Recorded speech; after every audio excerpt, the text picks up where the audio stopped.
So if you wanna rock around the clock, then come with me to the New East Block. Yeah, come on down to Krakow. So we're sitting in the Passage Mall with Alex Kарлin, well-known songwriter, vocalist, and guitarist. Well, I would say multi-instrumentalist, if I may say so. That's true. You can call an interview a musical experience as well, so let's go. Let's rock. Let's rock. Alex, I'd like to ask you. People say that Moscow is good for business and St. Petersburg for artistic inspiration. Is this true? You know, it's amazing how much truth there is to that crazy statement, because I have a lot of fun in Moscow. I do all kinds of amazing things there. I love Moscow.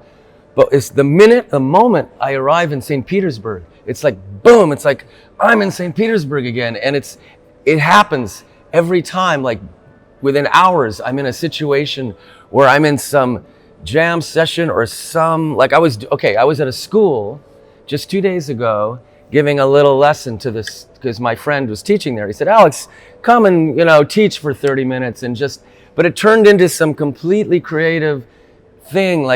We did some normal school teaching, and then it turned into this jam session with all kinds of creative, inspirational things going on. It's hard to describe to people, but there's some magic in this city of St. Petersburg that it's just explosive. It just happens every day. Something wild, something that's even more out of the normal routine than, almost, I'd say, any other city. It's amazing to me every time, every day in St. Petersburg. Something magical, something creative, something that pushes you into writing a new song or into developing your music or into that part of your brain, sort of the creative section of your brain gets activated in St. Petersburg more than any other city. And it was always sort of a joke almost to me, like people said it, well, Moscow's the serious city and St. Petersburg's the crazy city, but I had to live it to really understand that, and there's a lot of truth to that. And what is that so inspiring? Well, it's hard to, yeah, it's everything together. Of course, it's the people, it's the atmosphere. It's something that's built for many years, maybe from Peter the Great, maybe from the very beginning. Who knows, But they've done a good job of keeping the city, there's some continuity from the very beginning. This city was built, only 400 or 500 years ago, which is a long time for an American city, but for European, it's pretty new. And it's preserved a lot of that magic, that medieval magic. It's really amazing. I see. Yeah. And I also wanted to ask you about our differences and things in common we have, because I see our countries both being multicultural, sharing much more common than me. Well, multicultural, yes, but completely different groups of cultures. I mean, what does Russia have? Russia has, of course, people from the Asian countries, the Central Asian countries, those kind of multicultural things, which I really appreciate. Some of I'd say my best friends in Moscow are people from Buryati, people from Ulan-Ude. There's this whole multicultural, but in America, it's completely different, cultures we're talking about. When you talk about multi, you're talking about, people from Africa, from Asia, from Mexico, the whole world did come to America at some point. And Americans are very lucky for that. And that's why rock and roll was created. That's why all the best things, but it's a completely different mix. So I would say that, the thing that does my world, you can ask me about Russians, but who do I hang out with? Who do I mix with in Russia? Well, mostly people in bars who are playing music, who are, rock and roll kind of Russians. And that is definitely a similarity. There is the way Russians kind of, can relate to music. It clearly reminds me of some of my American friends, there's no question, but there's big differences, In expressing self or... The what? In expressing themselves or... Well, no, the expression is not so... It's because America is set up so differently. For example, New York is wild and it's 24 hours and it's crazy. But a lot of America is really... The bars close at, really early at night, and I'm a night person. And American cities are set up with a lot of suburbs, a lot of just people trying to be quiet, and there's no center of a city. And so in other words, America is fantastic for the music and fantastic for, I call it the United States of rock and roll. It has so much music and it's created it, and it still is a place where you hand anybody walking down the street in America a guitar and they can play it great. It seems like, it's this kind of talent. Whereas in Russia, it's a completely different mix of things. But in Russia, like St. Petersburg, the bars don't close. You know what I mean? Like, I can have my normal life. I can leave my house at midnight and have a great time. And this is when I come alive, after midnight. Mm-hmm. You can't do that in California you can if you have your friends in Malibu with a big house and you have a big party, of course. But just the normal walking out of your house in California, the bars are all closed. Mm-hmm. It's a conservative, controlled environment, and this makes the whole thing different. So when I come to Russia, it's like, I feel like, first of all, it's great, and I just feel a big relaxation of all, my defense systems. Everything is like ready to go, when I come to Russia. America's a lot more like you have to push to find your environment, a little bit more, because it's so suburban and so controlled. Mm-hmm. Like in America, they want the big TV, the big car, and the job with money, but what are you going to spend it on? It's like you're going to spend it on what the TV tells you, which is just propaganda. So Russia has their own set of circumstances. But I find in Russia, I'm hanging out with the 24-hour Russian party people, and it's like, St. Petersburg is great, there's no question. Mm-hmm, mm-hmm. So it's pretty comfy for you to stay here. Well, the minute I cross the border into Russia, I just feel great. And I feel like I'm at home. I feel like I'm coming home almost at this point. So it's interesting. I feel like an American, like a California kid, but at the same time, I'm more alien over there. To me, I'm almost like a foreigner when I go to America now compared to how I feel when I'm in Russia. I feel more like I'm a native Russian these days. I don't know. It's just from the great experiences I've had. So perhaps. Russia has some rock and roll vibes. Well, actually, that's an interesting point, because in America, think about when rock and roll started. It was like after World War II, things were changing. The black music, the white music, all these sort of sociological things going on. You could go to Alabama, Mississippi and play and have incredible musicians everywhere. But partly it was the changing of the society. Well, that's all over in America. In America, now it's, unfortunately, you can find that, but unfortunately it's more like McDonald's, Burger King, and But if you come to Russia, you're going to find a changing society, people coming out of the Soviet Union, people coming out of a different social situation, and things are changing, and that makes for more of a rock and roll, like you say, vibe, or a rock and roll atmosphere. And so I find that that's what's happening in the East Bloc.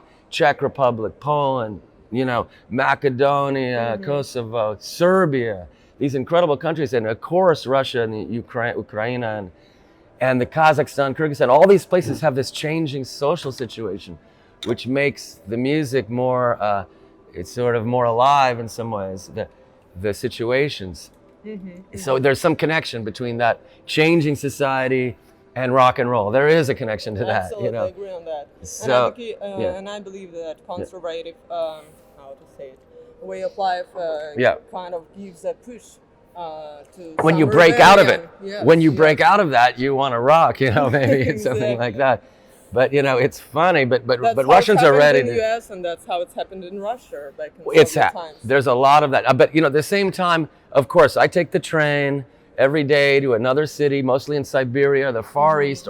So I'm traveling through the old Russia that hasn't changed really necessarily. Like, you're going through the country and you see the buildings, and you can imagine these people have not changed for 300 years.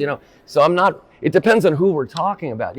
But every city will have a rock club or a bar or something where the people who do love, rock and roll or AC/DC or the Ramones or something, or Victor Tsoi, they come together.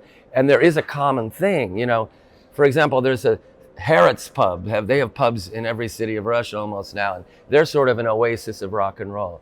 This pub called Harrods. It's some genius guy in Irkutsk created this. How McDonald's has franchises, but that's evil to me. McDonald's is like evil. It's like, we don't want that to be the representative of America. We want rock and roll to be the thing, right? So Harrods, this guy from Irkutsk, created a whole franchise where every city they can have a rock club. Just to give you an example of the thing that brings America and Russia together, maybe, is the music. It's the music, yes, just what I Could be, wanted to know. It can be. It can break the walls down and can get people to just be people, you know, which is... Since you've mentioned Viktor Tsoi, Yeah. I'm curious. He's from here, right? Absolutely. I'm curious about your opinion on Russian rock since Well- it's pretty young in comparison with American one. Well, I mean, it's a completely different thing, you know, it's like Yes. and it's not something classy. Well, I mean, the thing about when Russian bands sound Russian is when I like them. You know, if they want to sound American, it's probably not the best Bad idea. copy. You know, well, I mean, you can do it, but it's not necessarily in their blood. Like, you know, but there's a lot of great Russian bands, like who have this sort of gypsy or Eastern European melodic kind of driving thing that has these different kinds of chord progressions and different kinds of melodies that I find really inspiring and have a lot of energy. And Viktor Tsoi is his own style. I mean, he's a very strong poet and a very strong, you know, he's got his kind of rhythm and his kind of his mood, you know, and he sets the mood right away. You know, it's Viktor Tsoi, and he talks about things that Russians want to hear about. You know, he has an incredible communication with Russian people. I know people who just love him so much, you know, and I do too. You know, I think he's definitely a great musician, and he was an actor, and he did all this great acting stuff, and he had a way to put forward his image, you know, really good. I think I'm a big fan. I used to say Viktor Tsoi, my Goroi, you know, because he's really, and I recorded his song Mama Anarchia, which I think Mama Anarchia is an all-time great rock song. Any band in any country could do a version of Mama Anarchia by Viktor Tsoi, and it would sound like a hit. You know, it's like, it's got a perfect melody, it's perfectly constructed rock song. So, you know, if you talk about worldwide historical hits of rock and roll, the Beatles and, you know, whatever you want to say, Viktor Tsoi has one. You know, he's got one right there, and there's no song better than Mama Anarchia. You know, it's at the top level. Really. I see why you like it, actually. I think so. So you value the lyrics not less than music? No, all of them. You know, it's funny, like American rock and roll, that you have to understand, when we were growing up as kids with American rock and roll, the lyrics were the last thing. It's like, I mean, there's certain songs where the lyrics are important, but generally speaking, Mostly you don't, ballads. it's the music and it's fun and it's all this stuff. But you come to Eastern Europe, I was touring in a lot of countries in Eastern Europe, and one thing we noticed when we were in our van in like Poland or Czech Republic or Slovakia, when you come to these cities and they almost come up to you and they say, "What is your text?" Which means, where are you at, you know, politically or, you know, such. It was like they want to know, what is your text? And it's like, in America, you would never say that. It was like, what do you mean? I mean, what do you care? You know, we're just rocking, you know. But in the Eastern Europe, it's like, well, where do you come down on these positions? Or, you know, something like, because it was part of their struggle, you know, I understand it. But it's a very different perspective on rock and roll. In America, it's much more for fun. Yeah, it's more about partying. Yeah, more about partying. Thinking. It's more about, the thing is that, good, okay, you can have those things, but it's on the side, you you know. need to relax sometimes. It has its own place, but it's, you know, Bob Dylan can be wonderful text, but he's also not too serious. You have to understand, it needs some kind of sense of humor. Bob Dylan has a great sense of humor, but he has a lot of words and a lot of serious stuff you could interpret, but he's not just seriously pontificating about something. You know, he's making interesting, you know, text. He is. So talking about differences, Russians seem to be more strict, more serious. Yeah, well, that's the thing. See, I don't really have my style of rock and roll, or what I enjoy is definitely closer to the fun side in terms of, I'll give you an example, like there's certain bands that are just perfectly not too serious and not too comedy, but right in the middle. For example, AC/DC, their lyrics, Ozzy Osbourne, you know, Motorhead, the Ramones, the Beatles even. There's a sense of humor. It's not too serious, but it's not too like a joke, you know? It's sort of right down the, it's sort of a line that's really hard to define, but I think that's what I like, you know. Nirvana, Kurt Cobain's like that. You know, he's just nailing it, you know, because the bands are when they start singing about, oh, my father did this, or I have a problem with that. I don't care. You know, it's like it's okay, but it's not what I want to hear about in my rock. When I listen to rock music, it's not really my deal, you know. So you care most about energy and about drive, and Yeah, and fun. It's like it's hard to define it. Of course, energy, of course, drive, and but there's a whole musical aspect of that. It has to do with how you play with your band and how the drums and the rhythm of your everything, you know, is grooving, you know. And Americans were lucky to grow up with, you know, black music and country music and the whole thing that happened in America with all the musicians from Mexico or wherever they came from. There's a whole group, a whole mix in America that happened in the 1950s and 60s that gave all the Americans this fantastic musical, you know, concept that you just get into your blood without even knowing it. You know, Eastern Europe is a different mix, you know, but America has this drive. There's no question about it, you know, from that powerful musical, you know, history. Little Richard, like listen to the band, put on anything by Little Richard and listen to the drummer and the bass, listen to how they play. And, you know, they're getting that from the blues and from jazz or whatever they're getting it from. They're just on fire with it, but it's musical. It's not just random. It's some kind of musical, you know, development that happened in America and that we were lucky enough.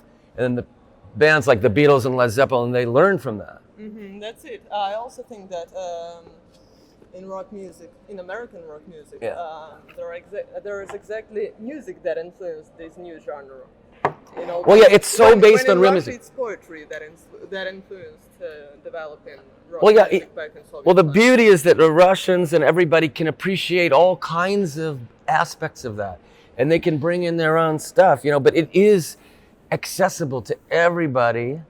I mean, if AC/DC played tomorrow at the airport in Moscow, there would be 1 million people there. What does that mean? You know, even though rock and roll is sort of down in the world of, you know, disco or whatever, hip hop or whatever you want to call it, the genres, it's still, you know, if Guns N' Roses, if some rock band played in St. Petersburg, there'd be 1 million people there, you know. Absolutely. So there is, you know, this power of this American music, even if it goes through Australia or goes through England. We've been waiting for your musicians for so long. So. Yeah, well, that's another thing. That's true. They're afraid to come here, but you know, it's like it's a little bit of, you know, to get that visa, you know, you gotta hassle, you know. But it's I don't know. I think, but the internet means anybody can listen to anything. Absolutely, but you know, it's different from listening live. So. Yeah, well, absolutely true. That's a very good point. Now, I wanted to ask you a question because I noticed you're extremely beautiful, and it's not this normal corporate beauty that we see in, you know, the standard big money magazines or something. I'm seeing something special, and I want you to talk a little bit about where you're getting your inspiration for your unique direction in beauty, because I know you're involved with, the reason I'm saying it is I know you're involved with fashion, and I know you're involved with that as a kind of a business. So tell me a little bit about where that's coming from, that development. With pleasure. First of all, thank you much for your kind compliment. It means a lot to me, because I believe that one who sees through things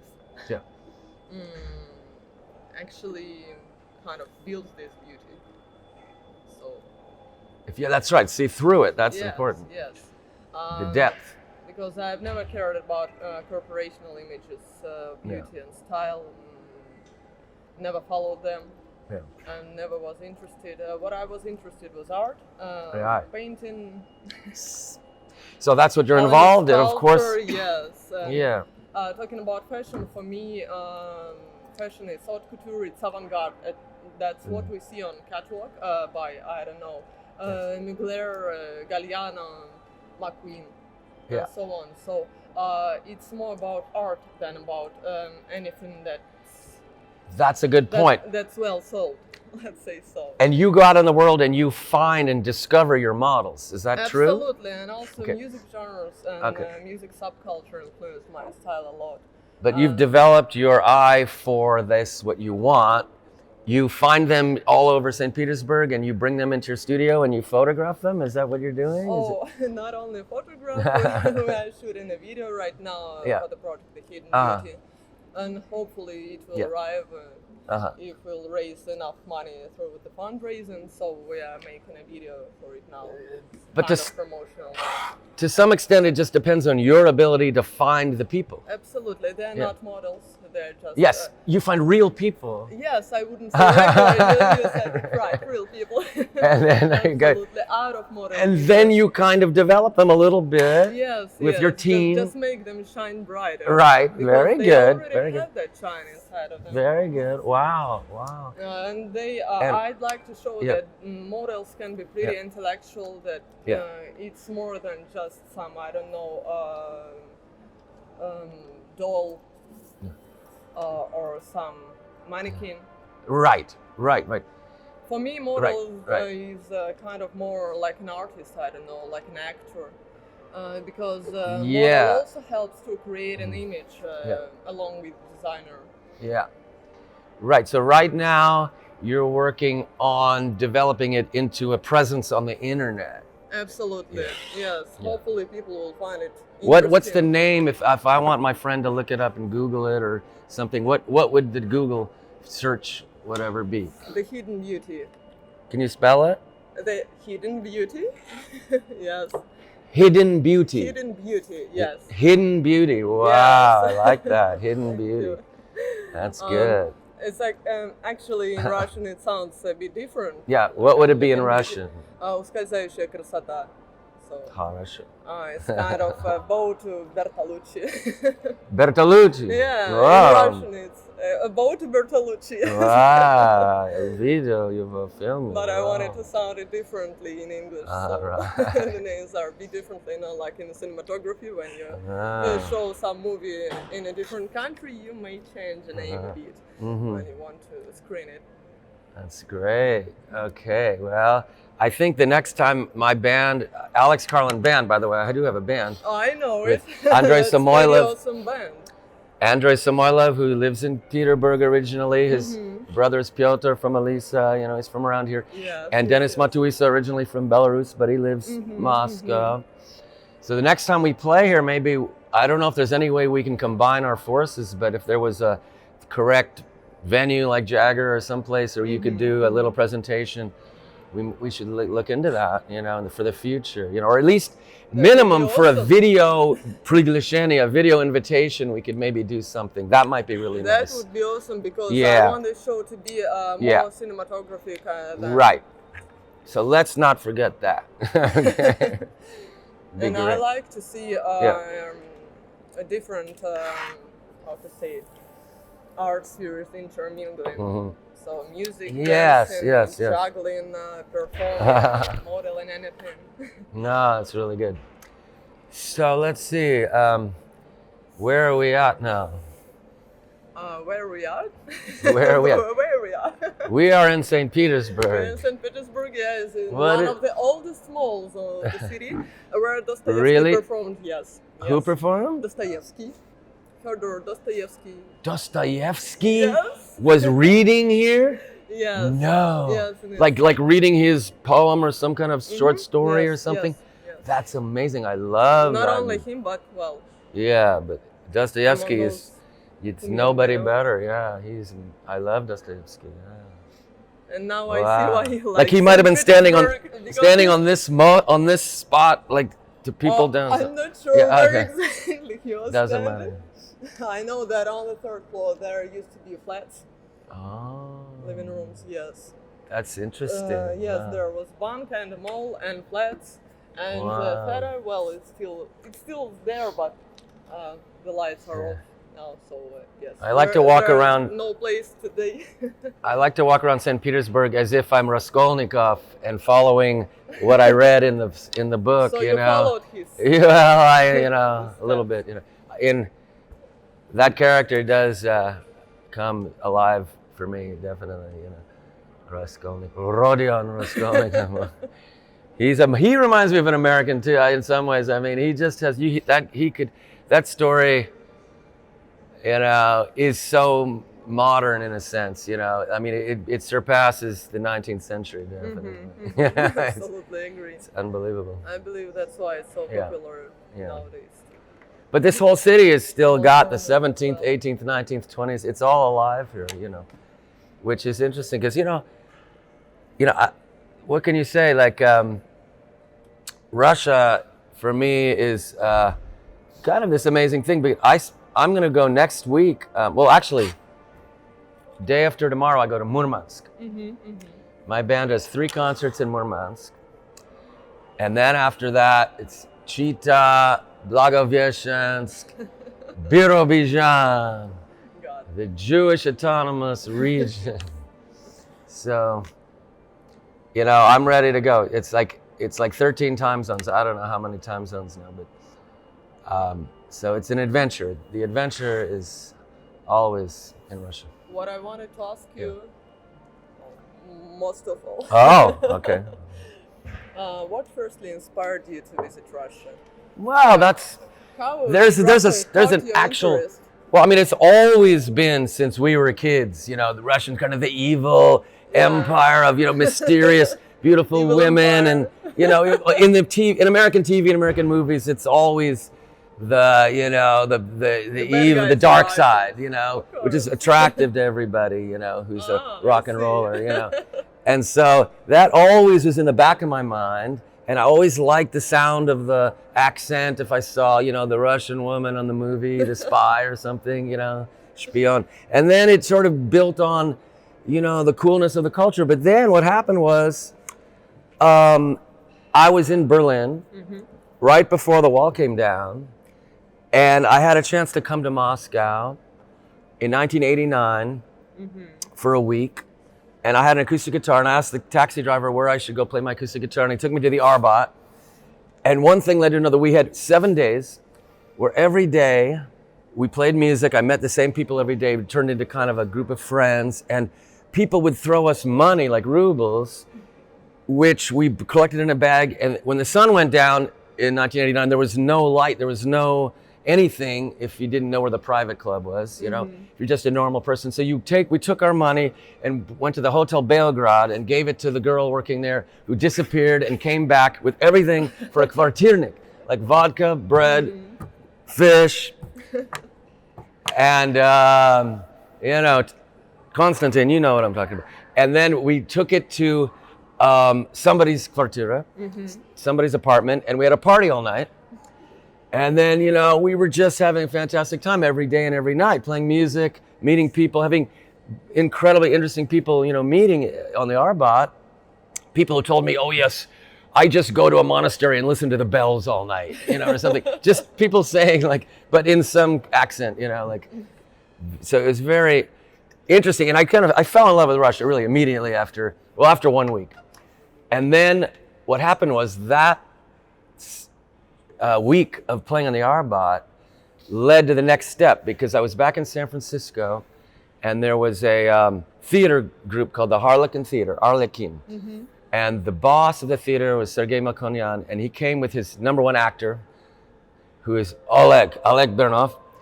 And they came to San Francisco because they had a crazy group of theater people, a crazy theater group of like 40 or 50 people they wanted to bring to America. So they were talking to the number 1 theater in San Francisco that happened to be where my mom was the director. And my mom said, hey, do you know this guy who was playing on the street? She told him the whole story. And Oleg Bernov said, oh, you mean that guy? And he knew me. And that led to our meeting. And Sergei Makonyan invited my band to Soviet Union for a 6-month tour with work visas. We had our video on Dvazhdy Dva, Kommerchesky Kanal. We had everything for 6 months.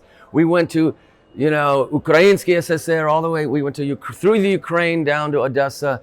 We played in Kiev, Zhytomyr, Vinnytsia. We played in Nizhny Tagil with the huge concerts with banners of Marx and Lenin and Engels and everything. And then we played in all the way to Baikal. And we had this unbelievable 6 months in the Soviet Union. And after that, there was no way. I mean, I just knew Russia was the greatest place, but it took me a while to start coming back. But I did eventually. So you already knew that you'll be coming. Yeah, I already knew I had to be in Russia. That was my main deal. I see. And maybe you have some most inspiring place here in St. Petersburg. Well, it's funny. I'm going there soon. I love Petersburg for inspiration, but there's one other city that I tell people, honestly, if they ask me, what cities stand out, really as being, like you say, special, inspiration. And for me, it's Blagoveshchensk. Blagoveshchensk is unbelievable. Why so? It's unbelievable. It's like, of course, it's interesting because there's the river Amur with China on one side. It's interesting, but it's the people. Once again, it's the people. They have so much rock energy there. Like they have bike clubs, biker bars, and I'm playing, and everybody's for some reason is on fire in Blagoveshchensk. They're just on fire. And the people who organize my shows, the guy called Yuri Borodai, a really good friend of mine now. He's been organizing all of my activities there. He just does it so naturally and so smoothly, and everything just happens naturally, but with a lot of excitement and energy. And people, there's always a party and an after party and a party after that, in some place. It just never ends, and there's a lot of energy there. And it's, who would know, who would guess? But Blagoveshchensk is a very special place. So that's your favorite city? I would say, but Petersburg might be, really, honestly, if I had to be in one place, it would probably be Petersburg. Well, it would probably be Petersburg and Moscow. I love Moscow. I love Sevastopol. I love a lot of places. I really love, so absolutely different cities. Still you like them the same? I mean, absolutely different cities. There's the vibe, the culture. Extremely different. They all have their own completely different aspects. I really like, Vladivostok. I like Vladikavkaz. I like, but Omsk is kind of my home, really, because I have more friends in Omsk than anywhere, maybe. How can you explain it? Well, when I go to Omsk, it's like my base. On my social media, I used to put my home is Omsk. That was just what I put on VKontakte and stuff. Because so many great friends there. And when I get there, it's just like I'm just back home. And just everything happens around. We recorded there many songs in a studio called USSR Studios, and there was Sergei Usov and with Schmidt. So our record studios and all. Well, no, that's I record everywhere. Right now I'm recording at Asinsky Studios of Valentin Asinsky in Moscow. It's just I record wherever I am, but I'm just saying that Omsk turns out to be a real center for me. And from there, it's kind of the center of Russia. I go down to Kazakhstan, Kyrgyzstan. I go up to Surgut or Nizhny Novgorod. Exactly. We're moving around. The far Dальний Vostok, the Far East, and then I go back to the Ural. Actually, I have a great manager named Nikita in Ufa. So Ufa, I have this sort of also a lot going on in the Ural, the Ekaterinburg, a lot of friends. So I'm developing a lot of friends in a lot of places, but it's natural. But there's a lot. That's the thing about Russia. It's so big. Since you know so many people from so different cities of Russia. But they all kind of move around too. It's sort of funny. It's like you'll meet people. I just met this great guy from Chelyabinsk, and from Omsk. They just moved here. So you just meet people that you first meet in the Far East, and then they're here in St. Petersburg living. But you're connected. And can you guess where they came from? Well, by looking at them, sometimes you can tell somebody from Khabarovsk. You can. Like Khabarovsk is a special place, and I have a lot of great friends now from Khabarovsk. You have friends everywhere in Russia, I assume. Well, that's what we're saying. It's like, what can we do? We don't want World War III, right? We want just Absolutely. Russians and Americans to know each other better. Really. Yes, and for some very short period we had pretty good relations. Yeah, for a couple days. Better than nothing. Yeah. I think we can we can figure this out, Maybe we need a common enemy. Maybe like we used to have Hitler. Yes, maybe we can have razrushenie klimata or some climate enemy. Helps, yes. Let's fix the climate, together. I don't know. We have to do something, or Iraq or something. I don't know. But somehow or other, I'm an optimist that America and Russia are gonna be really good friends. Hopefully, because I don't see any problem when I speak to Americans. I don't see any aggression. Oh no. That's what I'm saying. People ask me, what's it like in Russia? I can't think of one Russian who didn't like me because I'm American or something. It's never happened, I would be surprised if it did, yeah. I can't think of one time that happened. People get a little irritated at American, military policy or something, but they don't blame me for it, It's like, Absolutely.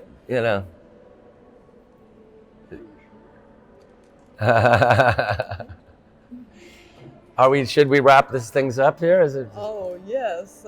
How do we do that? I was sad that we have 15 minutes before. The whole place closes. Yes, before. All right, we're shutting down another bar. All right, I like that. We close all the bars, right? And then we go to the next one. Absolutely. So that'll be good. We can party all night tonight, definitely. I've got some friends. I'm not sure about guys. Come with us. We already have 3 or 4 friends who have been. We're gonna meet for the next party. Yeah, go down to Doomsky, Doomskaya. Oh, Go down to Chort Pabari or Banka Sound Bar. I mean, notorious. Yeah, notorious places.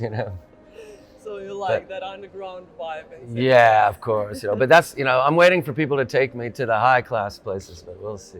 Maybe I'll wait for. Maybe I will do it someday. If we'll start with our project. But it always works out one way or the other. So nothing will shock you, at least here. Все, что не делается, everything. все, что не делается, делается к лучшему. You know our saying. I wrote a song with that Oh. title as well. I believe it. That's amazing thing that everything that happens is actually for the best. In some mystical way, it works out that way. That's very optimistic point of view. So what does that mean? Yeah, it's I a Russian. believe It's that's a exactly Russian what spirit, helps though. you It's keep going. For Yeah, so it many keep- years. Yeah, and it's sort of an indication of the Russian spirit is so strong. Like they were not defeated by Hitler, by World War I, by World War II, by the Cold War, by Stalin, and the farms collectivization killing 30 million people. Russians are still going strong. It's like nothing stops them. Same as you do. So that's You it's also have impressive. lots of struggles. Yeah, but I think nothing. I believe that's what unites us. Yeah, nothing is gonna stop us from partying tonight. We will party till dawn. And on that note, Yeah, so wonderful, great. I'd like to thank you Good. for the interview, Hidden for- beauty is for out in coming the to open. Russia for so many years. Yes. Well, So- where else? so Beautiful music you bring us. Oh, thank you so much. Okay. For the inspiration, of course. All For your right. positive vibes. All right. They spread all around. We can do it. Can do American attitude. Thank you so much, Alex. All right, конечно. Hopefully we'll soon meet again. Конечно. 100%. По-любому. And wish you the best of luck with your documentary. Взаимно. That's an awesome thing that you decided to shoot such a movie. That means a lot. Not only to me, I believe, but to many Russians. Like to be represented in some new way.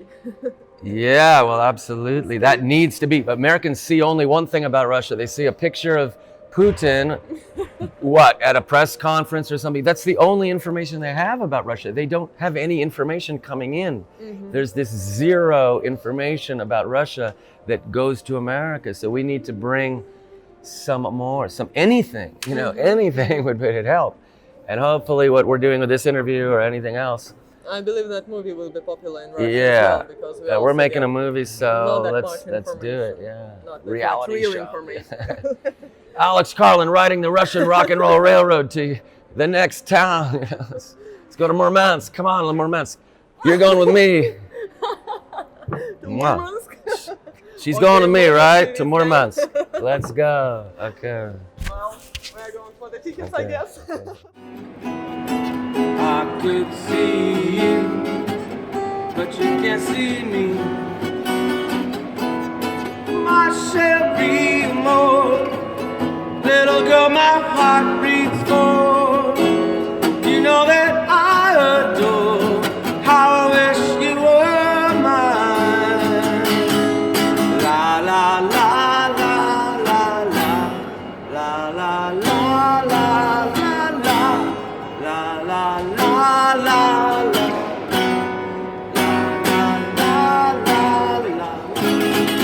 Repeat. Repeat, okay?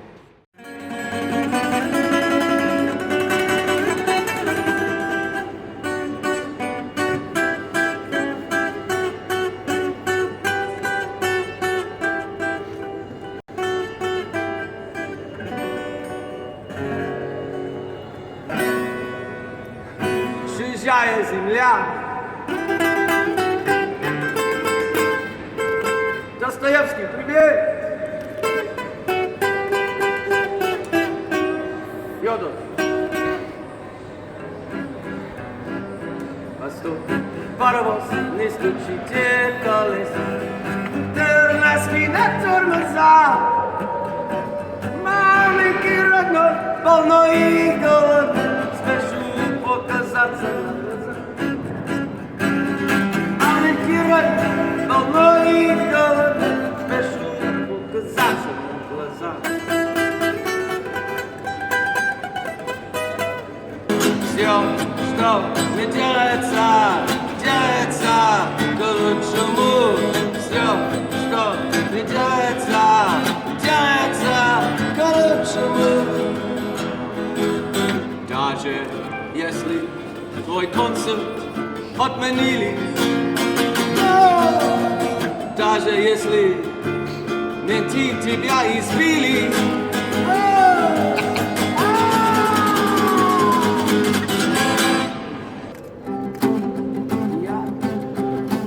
так рад, что свободно живу я в России. Я так рад, что свободно живу я в России. Все, что тебе нужно сейчас, возможно, ты возьми. I'm so glad that I'm living in Russia today.